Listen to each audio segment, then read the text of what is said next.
Welcome to episode 52 of Ping, a Firewalls.com podcast, a bi-weekly look at cybersecurity, including interviews, news, expert tips, and the latest trends. I'm Kevin Baxter, and I'm joined by my Firewalls.com colleague, Andrew Harmon. How you doing, Kevin? Not too bad. Yourself? Not bad. As we tackle a different featured topic each episode. New ones are normally out every other Wednesday, so subscribe or follow on your favorite podcasting platform to get the latest first. And please do rate and review us and drop us a line anytime at podcast@firewalls.com. As always, thanks for listening, and now it's time to introduce our featured topic and our guest for this episode.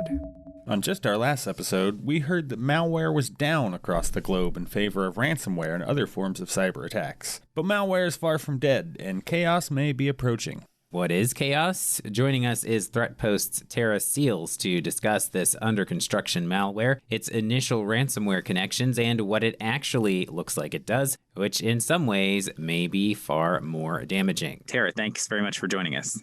Thank you so much for having me. Let's start with a sort of overall synopsis of chaos. This is sort of pre-emergent at this point, but tell us what it is and how it's come about.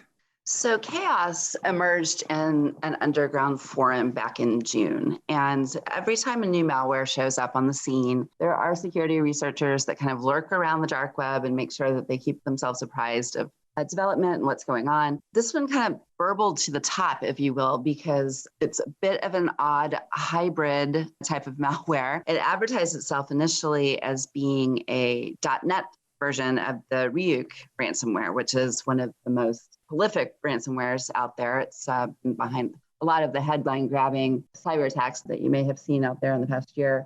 But it usually goes after Windows machines. And so the advent of a .NET version would allow it to go after servers and be much more virulent than what it already is. Bigger targets, more enterprise and critical infrastructure types of attacks. And so this caught the notice of security researchers. Hey, if there's a Ryuk ransomware version for .NET, this is something we need to pay attention to. But however, they found out that it all was not as it seemed once they took a peek under the hood. Right, so this is sort of pitched as a Ryuk ransomware copy, but as you said, under the hood, it doesn't quite look like a ransomware. In that, I guess the biggest differentiator is that this will just go ahead and delete your files rather than encrypt them. So did somebody just kind of screw up in the planning stage, or is this a different angle they're trying to work? I think I suspect that the malware authors were thinking, we're going to get a lot of attention for this. We're advertising this cybercrime forum. We want to make a splash.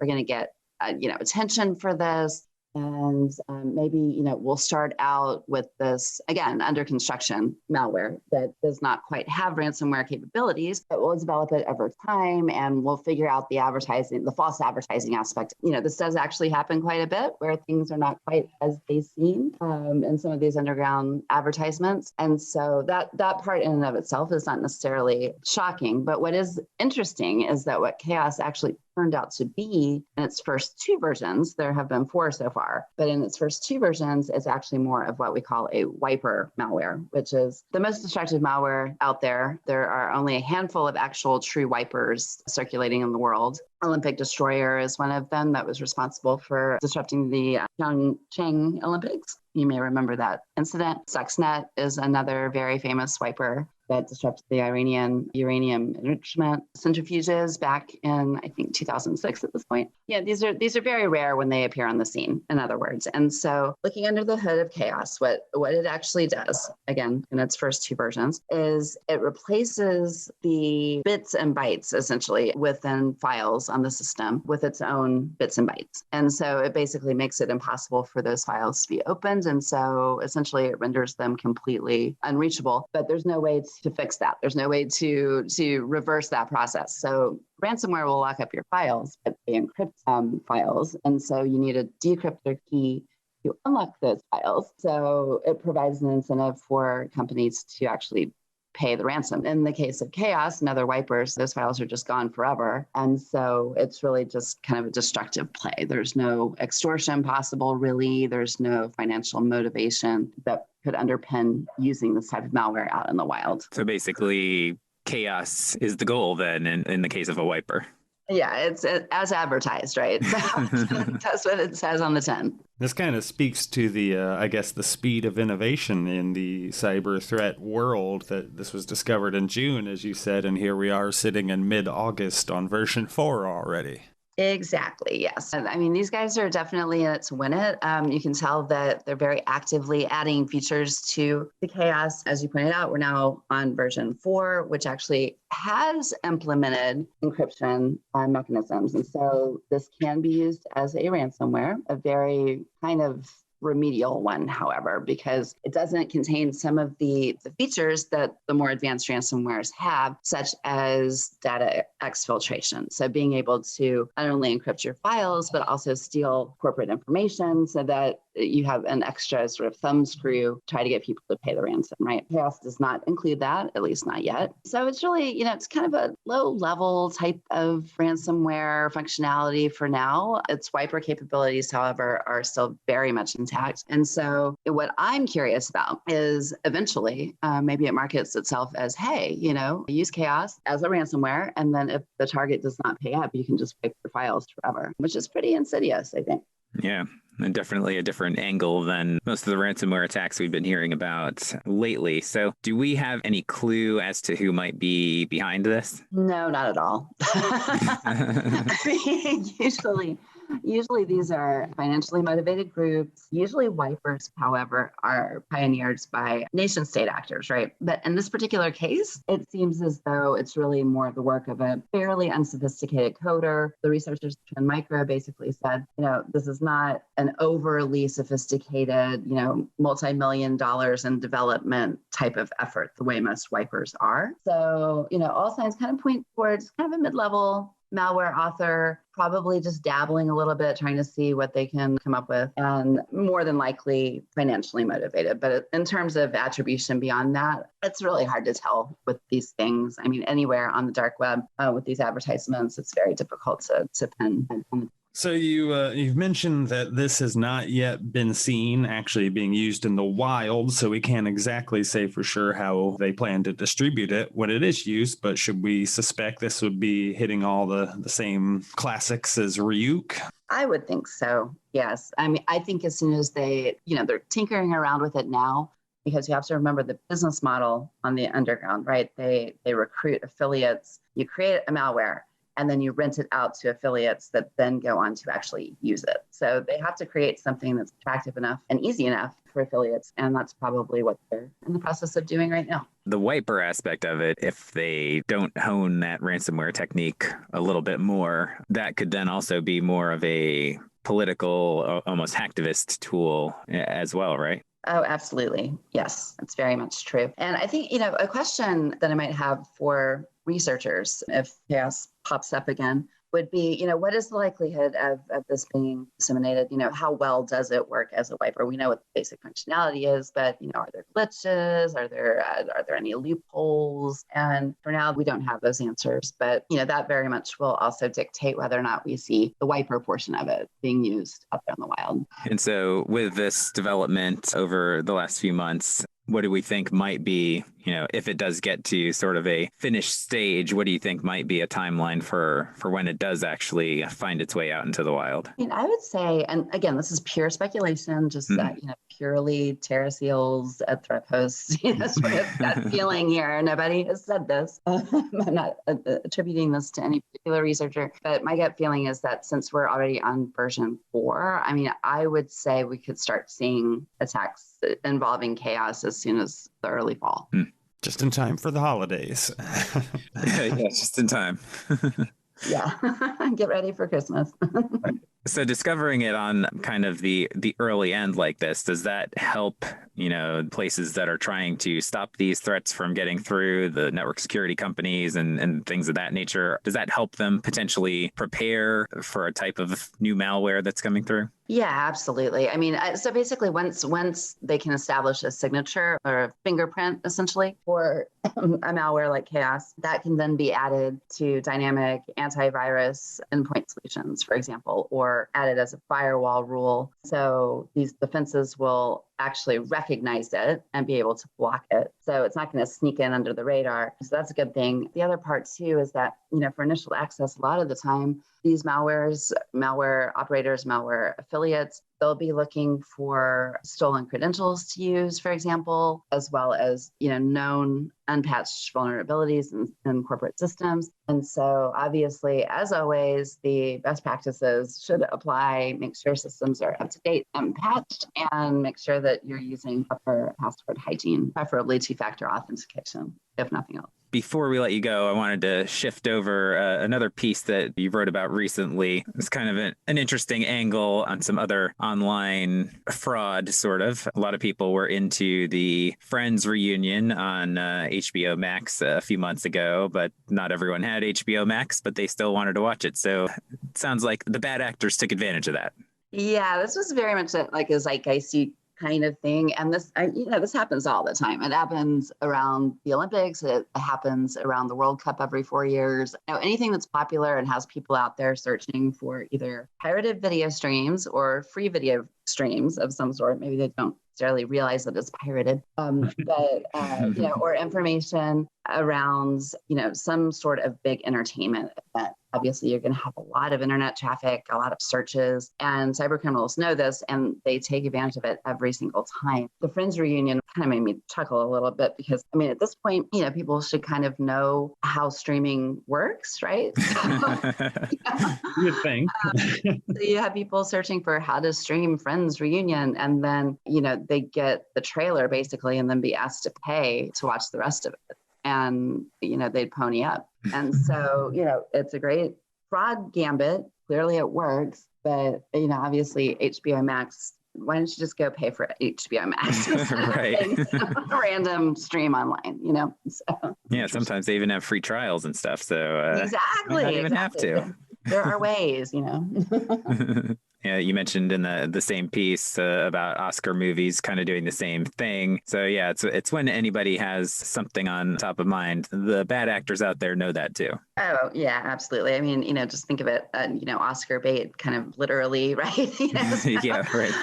Phishers and fraudsters will just send out these lures. And I think on the Oscar front, what was interesting about that was they did this video gamut thing, like free video stream fraud stuff, but they also used it as a lure in phishing emails. So people would just get a random email like, hey, know what the odds are for such and such a movie to win Best Picture. Click here. And then you click there, and then it would ask for, some kind of credentials or personal information, et cetera, to continue on to get the information. So there are a lot of different forms of fraud that hang their hats on these big kind of tentpole events. And it's really interesting. They always try to stay ahead on the social engineering front to try to dupe people. And some of them are pretty easy to fall for. So it's worth kind of keeping your eyes open for sure. Didn't realize that was something someone bet on, was Oscar winners. Yeah, exactly. There's a lot of wagering stuff that goes on around sporting events too, of course, right? So, another one is the Super Bowl every year. There are all kinds of fraud offers out there purporting to offer a betting platform, or something that's maybe not quite as hardcore. Maybe it's, hey, compete with your friends and see, how you fare in terms of, the different, point spread or, what the biggest advertisement or whatever it is. And so they'll kind of set up these fake betting / social fund sites. And in reality, they're just harvesting up your information. Click here to see if you're more susceptible to ransomware than your friends. Yeah, exactly.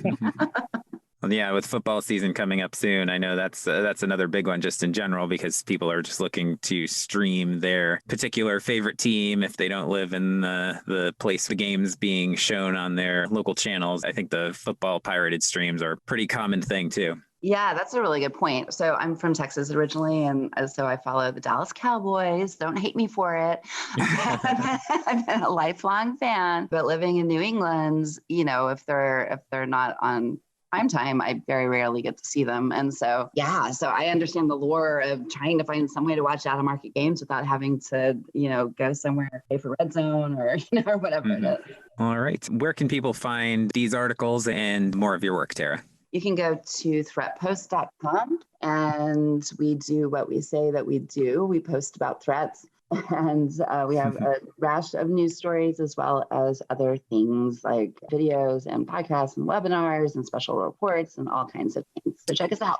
Great. The landscape has been keeping you busy lately, I'm sure. Yes, and there's always something. All right. Well, thanks very much for joining us. Thanks so much for having me, guys.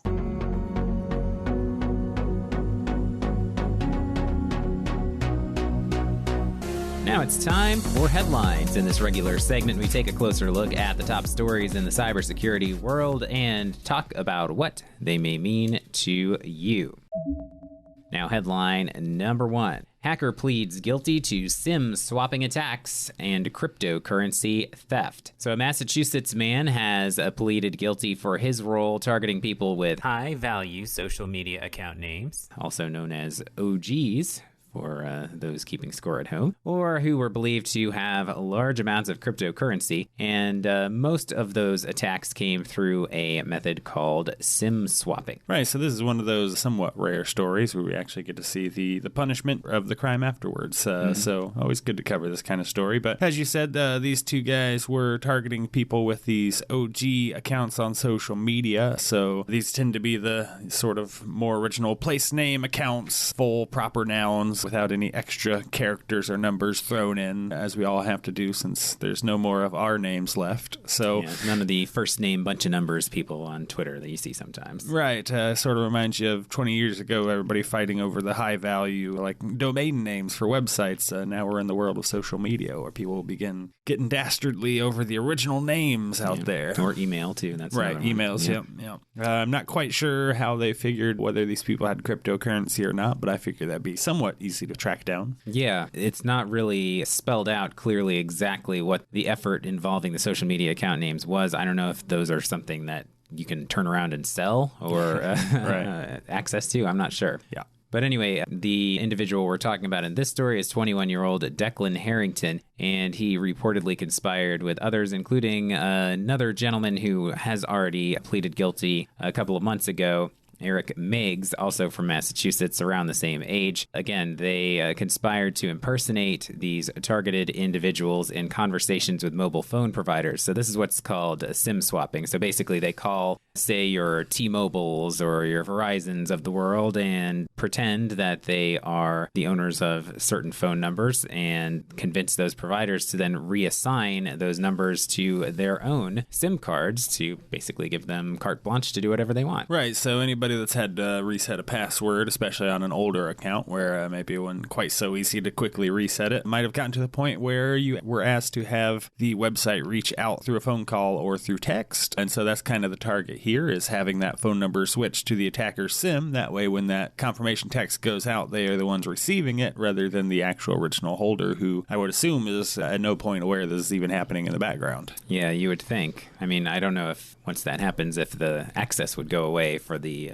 original phone customer. It seems like that would happen because I don't think they would double up on SIM cards, right, unless maybe there's a way you can convince them to do that too. But yeah, so it sort of negates the multi-factor authentication component of things too, if the second factor is that phone. So so it allows them to change those passwords and then maybe get into financial accounts and steal, in this case, cryptocurrency. Yeah, so they targeted 10 victims. It looks like they were able to successfully take control of 2 victims, specifically their social media OG accounts. I don't know if you remember in the news, I don't know, it was maybe a month ago or so, there was actually a swatting incident similar to this where they were trying to get control of the @Tennessee hashtag on, I believe, Twitter. Oh, yeah. So I guess there's a big marketplace out there for very small, short, quick usernames like @Tennessee. And again, this story is talking about punishment for both successful and attempted crimes. So we're not really clear. The number that's given in terms of the amount of money attempted or stolen was close to $550,000. We don't know if they got that total amount of money or if that was just part of their attempt, but pretty significant amount there. And this actually happened all the way back in, well, the charges were filed all the way back in November of 2019. Right, and so Harrington has also pleaded guilty. Now his rap sheet will include 1 count of conspiracy, a count of computer fraud and abuse, 5 counts of wire fraud, and 1 count of aggravated identity theft. I'm going to have to look up what the difference between aggravated identity theft and, I guess, non-aggravated identity theft are. Could be money or access or what they've actually done with the identities that they've stolen. He faces up to 20 years in prison and a fine of up to $250,000. Meigs, the other person who has already pleaded guilty, he is set to be sentenced next May. Harrington does not have his sentencing date scheduled as of yet, so we don't know exactly what they're going to end up with. You know, the amount of time that's passed since the initial charge makes you wonder how much punishment they really will receive in terms of, you know, that high end of the 20 years in prison and all that kind of stuff. Right. It almost suggests that, you know, by the time they get to their sentencing, it could be a time served situation or probation after that or something suspended. And we'll see what the fine situation turns out to be. But yeah, SIM swapping sounds like something to worry about a little bit. I don't know, again, how successful they were in all of these cases. Again, we know that 2, at least, people were successfully SIM swapped, but I would hope that the mobile providers out there have some better measures to ensure that doesn't happen in the future. Right. Now, headline number 2. So as you said, speaking of mobile providers, T-Mobile investigating claims of customer data breach. It is what it says. It's investigating a claim from an online forum post which says the personal data of over 100 million users have been breached. The company acknowledged it with a statement saying we're aware of claims made in an underground forum and have been actively investigating their validity. We do not have any additional information to share at this time. Right, and this is all pretty early on, and as they said, in the claims stage. So this is an underground hacker forum claiming to Vice motherboard that they obtained data of over 100 million people and that the data came from T-Mobile servers of some sort. So while there's not 100% confirmation that this is T-Mobile data being breached, it's pretty follow the dots and you'll find the path to that conclusion. Yes, and the seller was chatting with the folks at Vice Motherboard and said T-Mobile USA full customer info, and the data that Motherboard reviewed included information such as social security numbers, phone numbers, names, physical addresses, and driver license information, and they did say that they were able to see a sampling of this and confirmed the data was accurate to T-Mobile customers. Yes, so this little data subset is actually being sold for 6 Bitcoin, so that includes 30 million social security numbers and driver's license, but this is not the whole trove. As we said, 100 million records have been stolen, which leaves about 70 unaccounted for, which the hackers said will be sold privately. Curious what the private seller market is out there for that, but it's almost scarier to think that there are people who can just be private buyers of stuff like this. Right. But yes, so this is not just your emails or maybe addresses or even just phone numbers. When you get the social security numbers involved, driver's license information, this is some pretty actionable stuff without too much difficulty from somebody who has this info. Right. If you pair up just social security number and driver's license numbers, you pretty much have the keys to the kingdom in most places. So I'm a T-Mobile customer myself, and I will be following the story as it develops further. So yeah, it's a growing mobile company, and so a lot of customers out there, and not the first time, unfortunately, that T-Mobile had a data breach associated with it. I was about to say, this kind of feels like deja vu. I'm pretty sure we talked about a T-Mobile breach about, 6 months ago on the show? Well, the most recent one was March 2020. It exposed some T-Mobile customers' financial information, social security numbers, and other account information. And the whole thing with time over the course of the pandemic is kind of hard to judge. So 6 months, a year and a half, what's the difference? It's all a wash.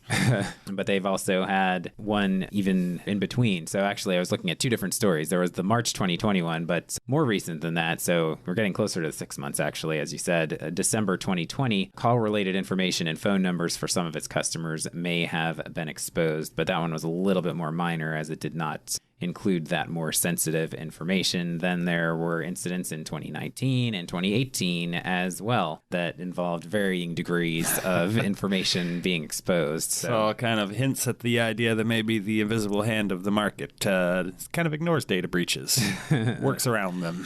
seems to be that way. And again, every company is sort of juggling or weighing, rather, the cost of really going full bore into cybersecurity or, just pushing that money into other things. But it's seemed to us, at least lately, that those companies have gone for the cybersecurity side a little bit more lately, but maybe T-Mobile not so much. Yeah, we'll find out. Didn't T-Mobile also recently merge with Sprint? Yes. Okay. Yep. T-Mobile has Sprint under its umbrella now, and its stock was down the morning after news of the potential breach broke. But again, this is one of those stories that, as you said, we're catching in sort of the early stages. We haven't even gotten a full-on confirmation that a breach of T-Mobile customer data has occurred, and I'm sure there's probably some other way that the information could have looked valid without being actually, 30 million or 100 million people's data being stolen. So we're not 100% sure exactly what's going on with this or how it will play out. Seems like something that we say stay tuned for.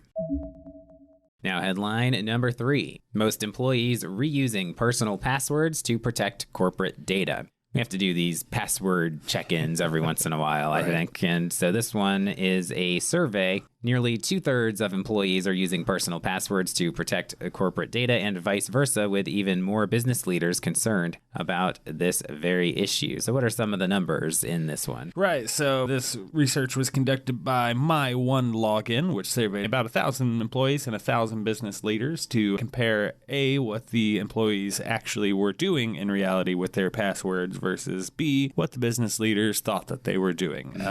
So we talk about training quite a lot on this show, cybersecurity training. We drilled into your brain, but based on the numbers we're seeing, perhaps that's not the most effective route, as 97% of employees know what constitutes a strong password, but 53% admit that they don't actually use one. It's somewhat understandable, when you have so many passwords to deal with and often have to change the passwords. Sometimes the idea of being able to remember something easily, it trumps the security aspect. And, unfortunately, employees don't always worry as much about maybe their corporate accounts as their personal financial accounts. So there could be that element there as well. But I think one of the other things that's also a little bit jarring about the cybersecurity training aspect, if people know what a strong password is and they're not using it, that's pretty bad. And the research found also that 85% of employees are reusing passwords across business applications even after receiving training, in contrast to 91% who haven't received any cybersecurity training. So that basically says only a 6% difference between employees who are trained and aren't trained in terms of improvement in not reusing passwords. Right, and so the CEO, Mike Newman of My1Login, says that their findings are that cybersecurity training is not really having the desired effect. Despite significant investment from leaders that are doing this kind of training, it's just sort of not sticking. So the next idea is to find less employee-reliant ways to secure these credentials, things like, password vaults and multi-factor authentication. Yeah, I mean, the password manager idea, I think, really comes into play here when you're talking about a lot of the challenges that we just discussed with lots of passwords to remember and keeping them complex and all that. Just use a password manager that can remember those difficult passwords for you and reset them from time to time, as long as you have a good, strong password on your password manager. Right, and a lot of that is just, as this quote says, it alleviates the burden placed on employees. So when we look at the industries where this is pretty common, the number one industry prone to using passwords that aren't maybe the strongest are in healthcare. And, obviously the last 2 years, healthcare employees are a little busy with other things, so understandable. Right. And I think any sort of tool you can put in their tool set that would, help make this easier on them, take away less thinking, less, which password is it this week? I reset this one and this one last week and the one before that last month. Which do I have now? If you can take that off their plates, the better.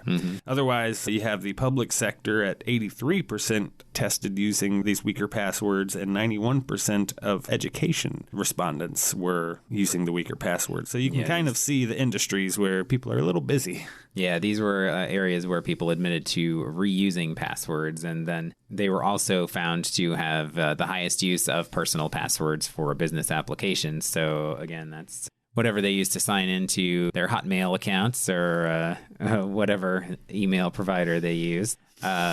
and they bring that along with them into the workplace because that's the one that they use to sign in at home all the time too. And again, that's 75% in education, 61% in healthcare and the public sector. And just to give you some kind of idea of maybe a little bit better vertical of career field where employees are doing a little bit better job, 45% of technology employees, and that's a pretty nebulous field, right. But 45% of those in technology were found to use personal passwords for business applications. So pretty significant drop from those other areas. Right, but still almost half. So. Yeah, still not great. All right, pop quiz time. Remembering back to a segment we covered a few months ago talking about strong passwords, do you remember the formula for creating the strongest possible password, according to their suggestion?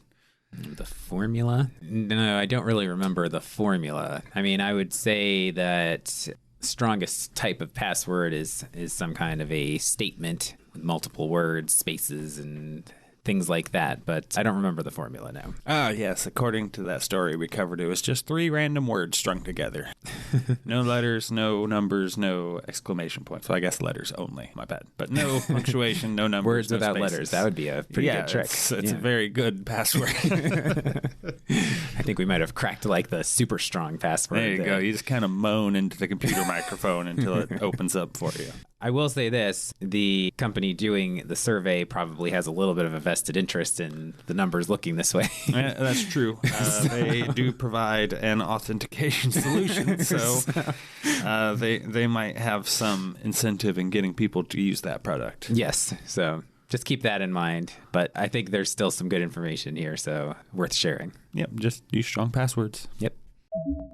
Thanks for listening to this episode of Ping, a Firewalls.com podcast, and thanks very much to Tara Seals for joining us. Check out the links in the description for more information about everything we discussed. Subscribe or follow now however you listen to ensure you get our latest episodes as soon as they're available, and please do rate and review us. Visit Firewalls.com for all your network security needs, and give us a follow on Facebook, Twitter, and LinkedIn. For Andrew Harmon, I'm Kevin Baxter. We'll be back soon with another episode, but in the meantime, we remind you to get secure, stay secure.